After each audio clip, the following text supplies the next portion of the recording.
नसरापूर प्रकरणावरून बुलढाण्यातील शिंदे गटाचे आमदार संजय गायकवाड यांनी संताप व्यक्त केला आहे। 65 वर्षीय भीमराव कांबळे या नराधमानं अवघ्या 3 ते 3.5 वर्षांच्या निष्पाप चिमुकलीवर अमानुष अत्याचार करून तिची हत्या केल्याची घटना संपूर्ण महाराष्ट्राला हादरवून गेली।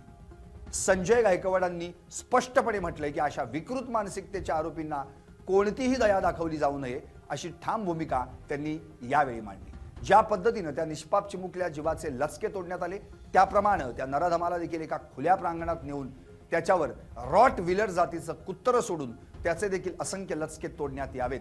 त्या नराधमालाही कठोरात कठोर शिक्षा झाली पाहिजे। समाजात अशा प्रवृत्ती वाढू नयेत यासाठी कायद्याचा जबरदस्त धाक निर्माण होणं गरजेचं आहे। महिला आणि बालकांवरील वाढत्या अत्याचारांच्या घटनांबाबत त्यांनी गंभीर चिंता व्यक्त केली। अशा गुन्हेगारांवर जलद गतीने न्यायालयात खटले चालवून कठोर शिक्षा देण्याची मागणीही त्यांनी केली। भविष्यात कोणत्याही माता भगिनींकडे किंवा निष्पाप बालिकांकडे वाईट नजरेने पाहण्याचं धाडस कुणी करणार नाही असा कठोर संदेश शासन आणि न्याय व्यवस्थेने द्यावा अशी मागणीही संजय गायकवाड यांनी केली आहे। महाराष्ट्रातील नरसरापूर या गावामध्ये कांबळे नावाच्या एका व्यक्तीने जे काही कृत्य केलं हे माणसाच्या मानवतेला काळीमा फासणार आहे। क्रूरतेचा कळस आहे। जनावरांपेक्षाही वाईट अत्याचार त्या लहान बालकांवर त्या ठिकाणी केले गेले। हा एक अक्षम्य गुन्हा आहे आणि त्याच्यामुळे कोणी काही मागणी करत असेल तर मला वाटते कायद्याच्या तरतुदीप्रमाणे त्याला फाशीशिवाय वेगळी शिक्षा त्या ठिकाणी होऊ शकत नाही।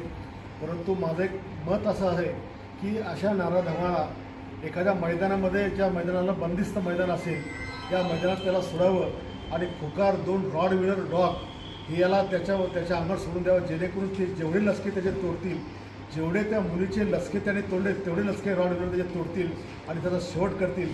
हे पाहिल्यानंतर महाराष्ट्रात पुन्हा कोणी अशा बालकांवर बलात्काराचा प्रयत्न करणार नाही, हल्ल्याचा प्रयत्न करणार नाही। पण माझं वैयक्तिक मत असते की याला रॉड व्हीलरच्या तावडीत याला सोडलं पाहिजे।